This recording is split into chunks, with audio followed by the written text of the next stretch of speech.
What is up, people? This is Abraham Walker with Ask A Walker, your Northern Virginia real estate agent. So I help several buyers every year buy new construction properties where I walk them through the entire process, okay? And in this video, I want to share with you some of the things I think you can add to your house without blowing the budget, okay? These are creature comforts. These are things that are going to make your home just more efficient, more effective. I'm not talking about adding some exotic marble or some wood from some country that would, cost the same amount as the house. I'm just talking about where we're going to put some plugs. Like, where are we going to put some light? And I tour so many new construction properties that for the life of me, I can't understand why some of these things aren't in these custom homes, right? So if you've been following the channel, you'll know that we're touring properties in Vienna, Porch, McLean, North Arlington right now, right? And I'm just baffled that some of these homes don't contain some little touches that I think that you can add if you're going to do custom, okay? Or even if you're going to do a build out with a builder who has a complete design center phase. A lot of builders right now are phasing out design center, where you get to add your own personal touches. They're just going with more or less like model home builds, right? Where they just build the product and then you just purchase it.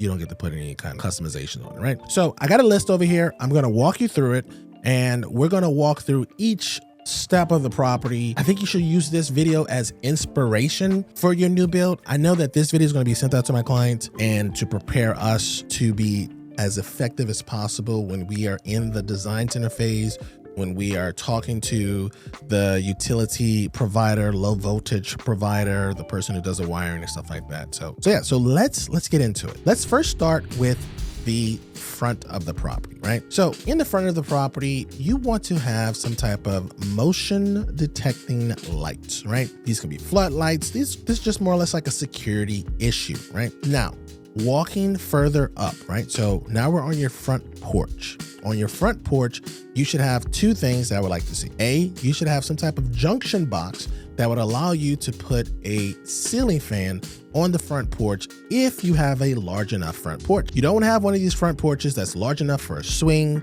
for a rocking chair, but there's no way to get some air circulation up there, okay? The next thing I want to see you have, there's most likely already going to be an outlet on your front porch. If there's not, add one, okay? If there's not, add one. Now, the next thing, right? So I guess it's three things. The third thing I want to see, if you have a front porch that's large enough for a swing, this is one of those swings that mount from the ceiling, then you want to have your builder put some type of 2x6 or some type of structure that will allow you to drill in the future to this to secure your swing, okay?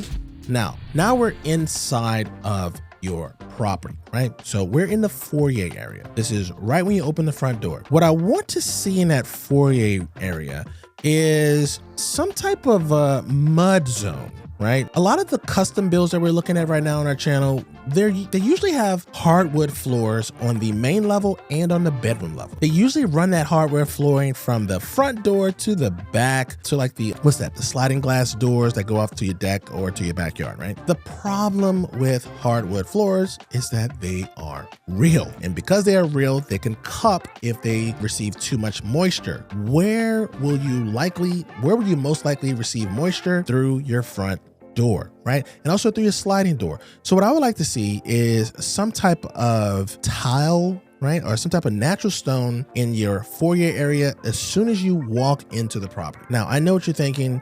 You're saying to yourself right now, well, Abraham, that's going to mess up the flow. That's going to mess up my desires for just like these clean lines. Look, I'm not trying to stop your clean lines from happening. What I'm trying to stop is the cupping action that will happen if wind-driven rain, right? Like say, for instance, you come into your property, you don't have a storm door on the front of your property and it's raining crazy, right? And that water comes in, hits your floor too long, you're gonna have cupping. And believe you me, you don't wanna see the bill for trying to fix hardwood floors in the future, okay?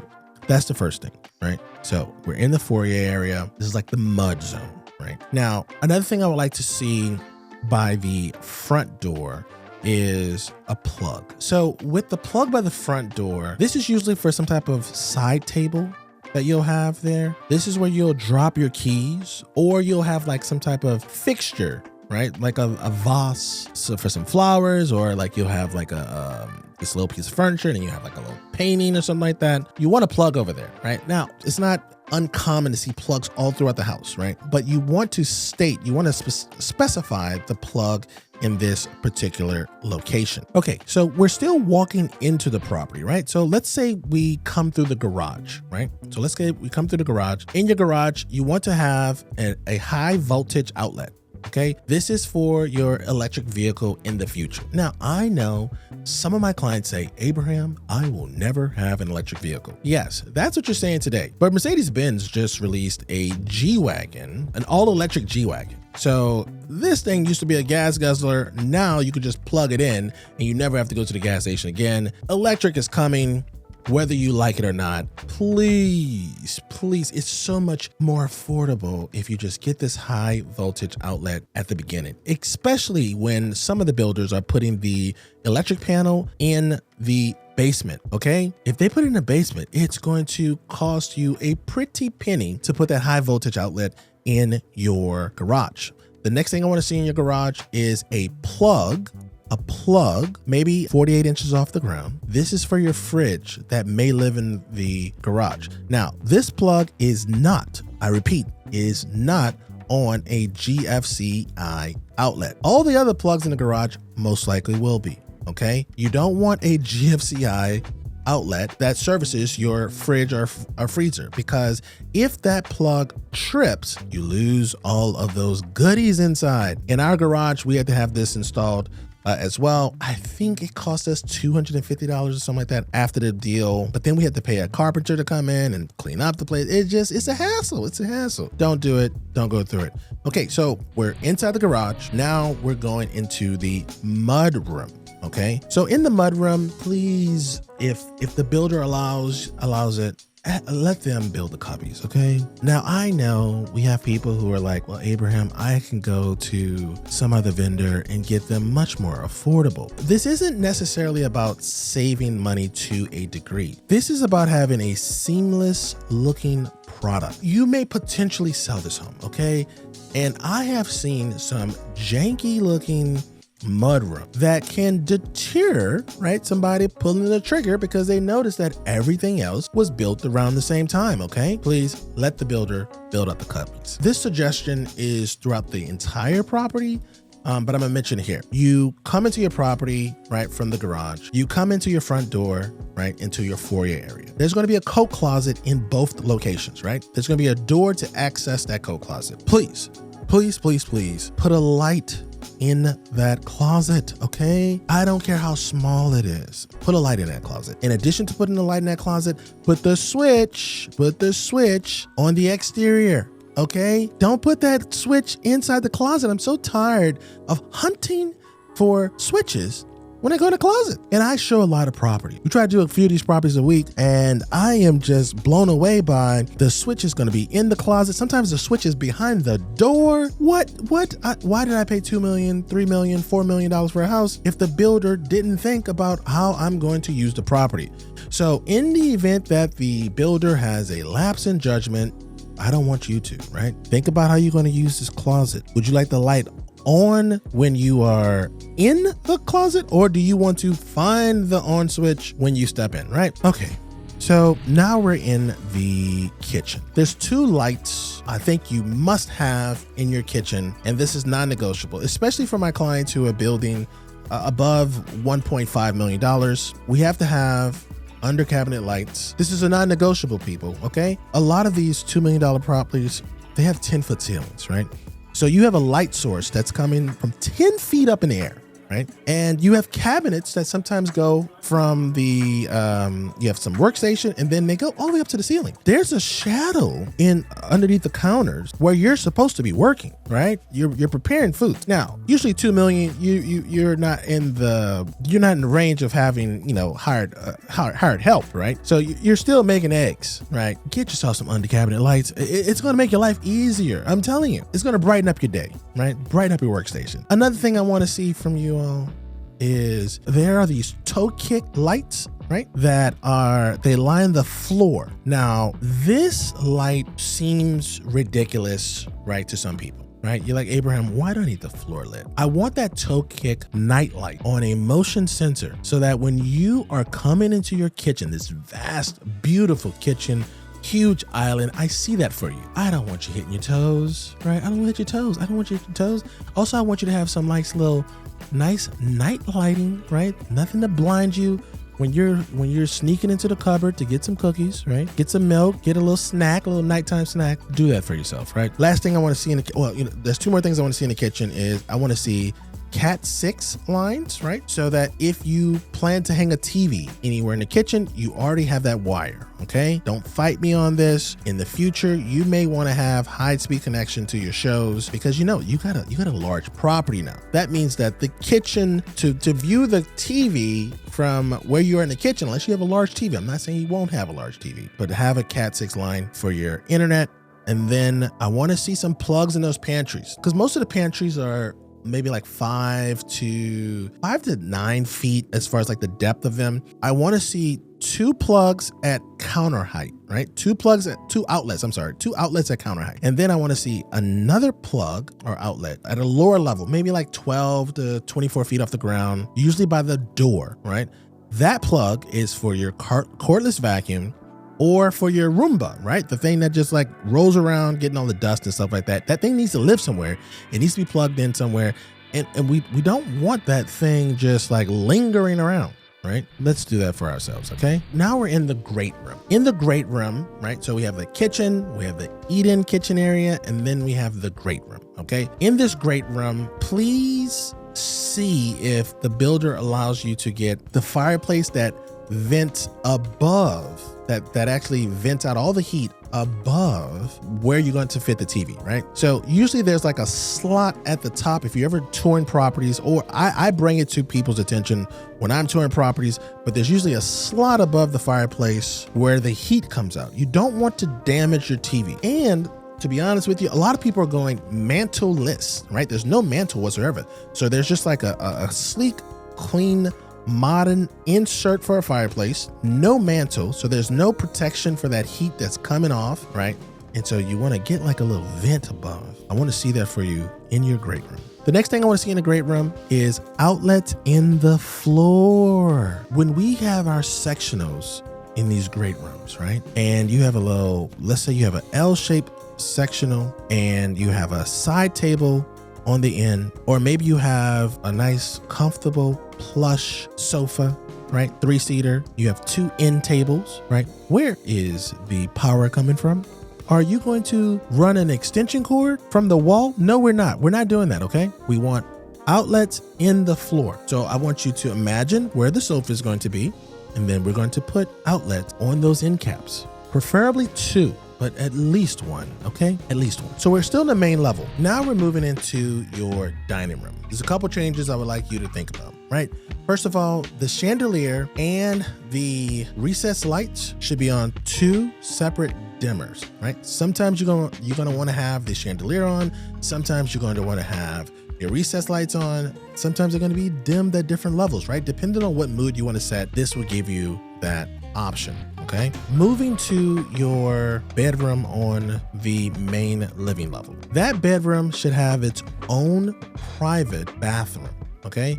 Because it has its own private bathroom, full bathroom, that means you should have a separate powder room that's for your guest. The problem with only having one bathroom that has like that door that you can enter into from the bedroom, and then the door you can enter in through the hallway area, is that now your guest, who's ever living in that room, now they have to be constantly concerned about who's going to be accessing my bathroom. Now I have to keep it clean Not necessarily saying that person's going to be, trifling or something like that. I'm just saying that person just wants to leave their toothbrush out, right? They don't want to have to worry about somebody messing with their water pick, right? They don't want to have to worry about somebody rearranging the stuff. You know what I'm saying? Like let that person have a private bathroom, okay? In addition to having a private bathroom, that private bathroom should already have or should already be prepared to be handicap accessible, okay? So I want to see a shower in that bathroom. I also want you to have the builder to put in some 2x6 reinforcements behind the towel so that you can have some grab bars in the future. Now, you may be thinking that this is for your parents. I'm talking about for you adults who are in your late 30s, 40s, 50s, who still go to the trampoline parks with your kids. Yeah, you're asking for some type of injury, leg related, that's not going to allow you to climb the stairs, okay? You're going to thank me in the future when you're nursing a bad ankle, okay? Okay, so this is the last room on the main level we're going to talk about before we go to the bedroom level. This room is actually your deck or the exterior, right? So ideally, I would like to have 2 exit points to your backyard. The first one is going to be a door off of your kitchen that will allow you to access an open air, no covering. This is going to be where you'll have your cooking area, right? So this is where you have your smoker, your gas grill, your charcoal grill, outdoor kitchen, whatever you name it, whatever you want, you name it, that's going to be right there. So this door needs to be as close to the kitchen as possible so that you can get to and from the refrigerator or to and from wherever you prepare things efficiently, right? Next to that space, there's going to be another enclosed space. It's actually going to be enclosed with the roof over it, right? This is going to be like your 3 seasons room. This room will be accessed off of your great room, okay? So the great room, you can preferably have like double sliding doors to almost have like a seamless transition between the 2 spaces. Another thing too I want to see is there really shouldn't be too much of a step down, right, into this room. Try to work with the builder as best as possible to have both that exterior deck and your main floor as flush as possible. First of all, this is going to stop any trip and falls from happening. And also it's just a cool feeling to just like not have to lift your leg up much. In this screened in area, a couple things. First, I would like to see that screened in area with retractable screens, okay? That's going to be a pretty penny, but you'll thank me for this later. Next, I want to see a ceiling fan, an outdoor rated ceiling fan. You don't want to get those droopy blades that some people get because they cut corners. And I want to see some type of heating element. Okay, this 3 seasons room, if you're really going to make it 3 seasons, sometimes it gets chilly. It's chilly in the springtime. It's chilly in the fall. So the summertime is the only time you could really use that room without having some extra clothes on. So remember, we have the outdoor area on a deck that has no roof covering. We have the part that is enclosed. We have 2 doors entering those 2 areas, right? There needs to be 1 more door that allows the people who are not in the enclosed space to access the screened in area. This may be like this may be like a no-brainer for some of you, but I've seen it on tour. That's why I mentioned it. But if you're having an outdoor event, or maybe you're just smoking some meat, you're just checking on the meat, but you're still outside enjoying your outdoor TV, your recline, you have your rocker out there, in the screened in area, you just want to like peek at the meat and then go back into your enclosure, right? You're going to thank me in the future. I'm telling you, I should receive thank you letters for these tips. This is something you really can't control, but I'm gonna mention. Ideally, you want as flat of a backyard as possible because this opens you up to having a more usable backyard, right? The pitch of your backyard is still gonna be sloped slightly, right? So you don't want a completely flat backyard because that can create some water problems. So the slope is going to be coming away from the property, right? Slightly. This is going to be a decline. But the less of an angle of that decline, the more likely, especially for individuals who have kids, or even if you like throwing things with an animal like a dog or a cat. I don't know if cats play fetch, but if yours does, this will be a great space for that if there isn't too much of a pitch in the backyard, okay? So this is the last thing I'm gonna say about the exterior before we go to the bedroom level. I wanna see another motion detecting floodlight in your backyard for security purposes. And then on the side of the property, make sure that this is it doesn't shine too much on your neighbors, but have some type of mood lighting, something for security purposes to kind of light up the side of the property. Now we're back inside. We're about to go upstairs. There's another lighting fixture or feature that I would like you to add, which is motion sensing lights on the stairs themselves. This is going to be, so this is almost like the toe kick lights that are in the kitchen. And these are going to be a huge value add for you. Not necessarily, we're probably not going to get much money for it when we sell your house in the future, but for your quality of life experience in this property, you're going to love not having to turn on all the lights or fetch for the light switches in this property, because you know the stairs are going to be lit, right? You got a nice little dim walk. In the upper level bedrooms, okay, in the upper level bedrooms, I want to see a couple lights in these bedrooms. First of all, well, not lights, outlets.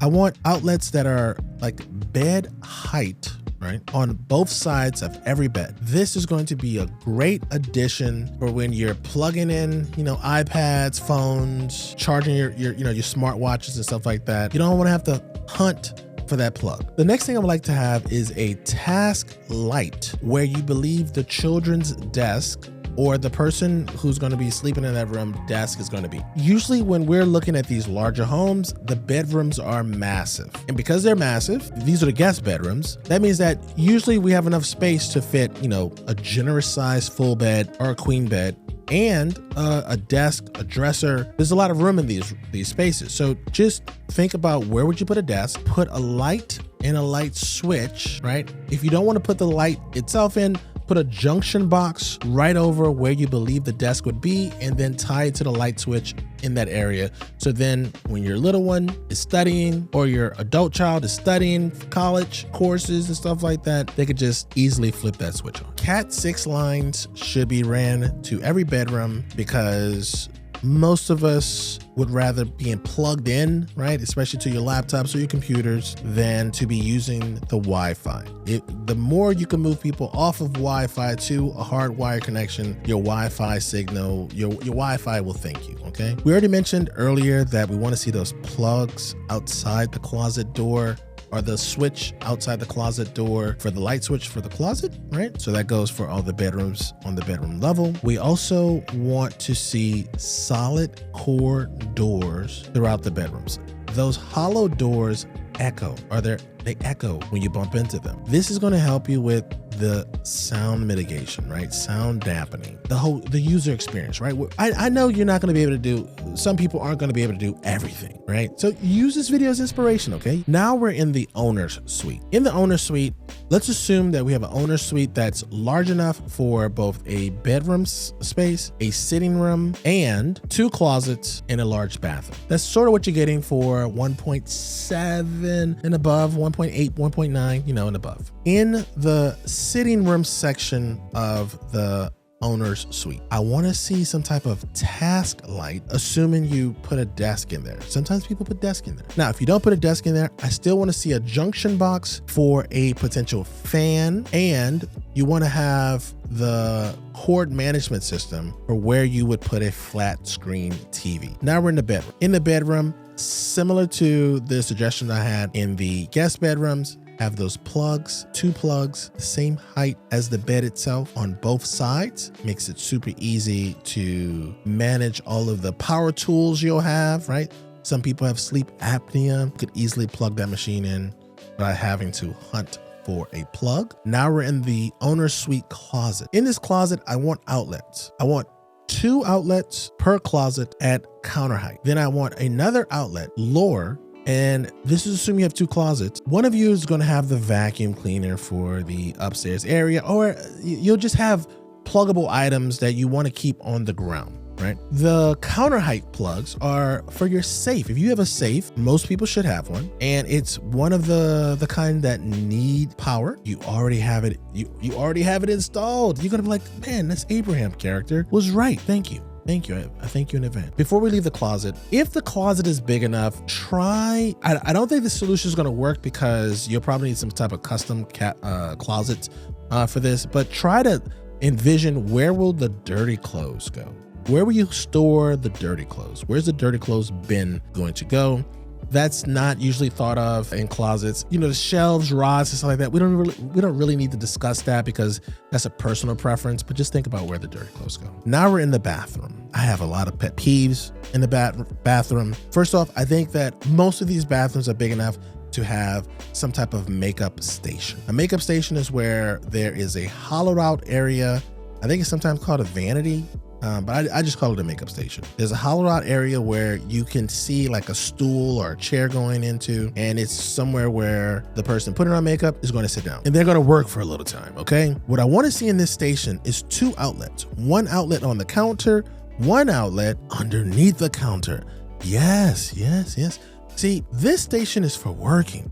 1 outlet with 2 plugs is just not enough. It's not enough. Give this person the juice that they need. When it comes to toilets, right? You're gonna have a command center, right? This is that little room where the toilet is located. It's closed off. Usually put a plug right there by that toilet, because one day you may find yourself at Costco looking at the bidets, the heated bidets, and you may want to enhance your toilet experience. So if you were to have that outlet right there, you can get one of these bad boys. Now we're in the shower. So in the shower, I want to see the traditional shower head that's 6 feet off the ground that just shoots right at you at an angle, right? And then we have the body sprays. I think that those are the 2 things that should be in every shower. Now, these other things are going to be optional. The bench. What are you doing in there so long you need to sit down? I don't know. Some people need to sit down. If you need to sit down, get yourself a bench. We have a bench in our shower, but it's really just to store other things. If we have a bench, then we should have a nozzle, the one, the hand holding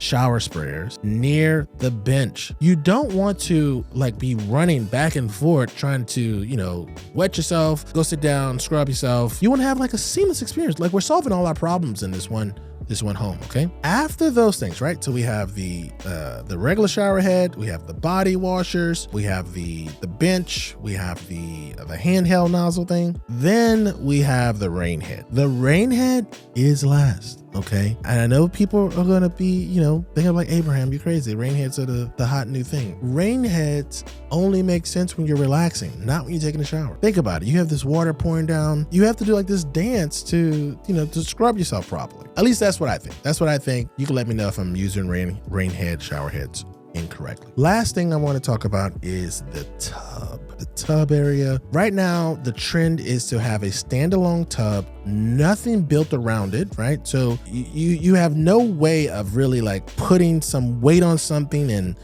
assisting yourself into the tub or out of the tub. I think these things are dangerous, because I think you want to find a tub, and I've seen them. They're still standalone, but they have a wider base to them, or a wider rim to them, so that you can grip on, right? And you can feel confident in your dismount out of this slippery situation, okay? The next thing I want in this tub area is a chandelier. If you don't want a chandelier, put a junction box right there, right? You don't know this right now, but it's better to have a junction box and not to use it versus need a junction box and then you have to call an electrician and go through that rigmarole. The last thing I want to see in this bathroom is a Cat 6 line. Cat 6 line, and some place that you think you can envision from the tub, right? You think about this from the tub area, where you would be lounging in the tub and then you would want to watch TV, right? Stream a show, do whatever you want, right? This is,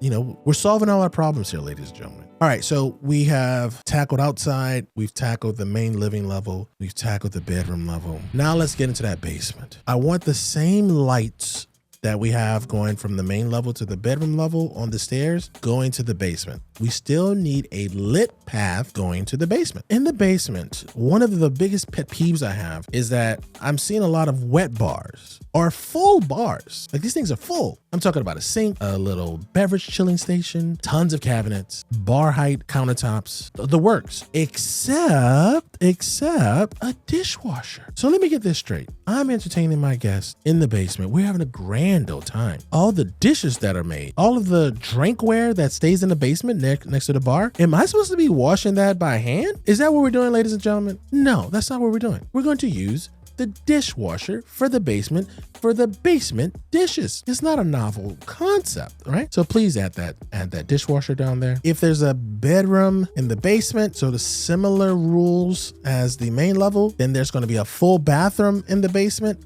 for that bedroom that's private. So that means we need another powder room or half bathroom on the basement level for our guests. Let's give our guests, our residents who are staying in the property, their private space, right? They don't have to worry about no anxiety about who touched my toothbrush. Can't even imagine that. The last thing I want to see that I see overlooked is water detection devices in your utility room. So in the event that there is a flood, in the event that one of the sump pumps malfunctions, or your air conditioning system starts to do something funny, or your hot water heater starts to do something funny, you need to know as quickly as possible what is going on. I want to see one in your basement. And that's it. That's it. I think I went through all of my list. If you notice, like I started this off with, nothing is like, change this to gold or switch this out to marble. This is just about planning, right? This is about planning, thinking in advance. How will I use this space? Thinking in advance. What's the best experience I could give to myself? And then just knocking it out. If this list inspired you to build a better house, please let me know. Please let me know. Let me know in the comment section. Also, if you notice, I'm pretty detailed, right? So we would love to work with you if you are interested in ensuring that you don't overlook any of these things. So there is a link in the description to the Perfect Home Questionnaire, where you and I will get together via Zoom, talk about your real estate needs, and then you can hire me and I can have your back when you're building out your dream home. So I think that's about it. If there's anything I missed on this list, let me know in the comment section. I would love to know. I love building this list. I love looking for ways to improve the user experience, which is, my clients who are purchasing these properties. So let's build the best house we can with all the feedback. And until next time, peace.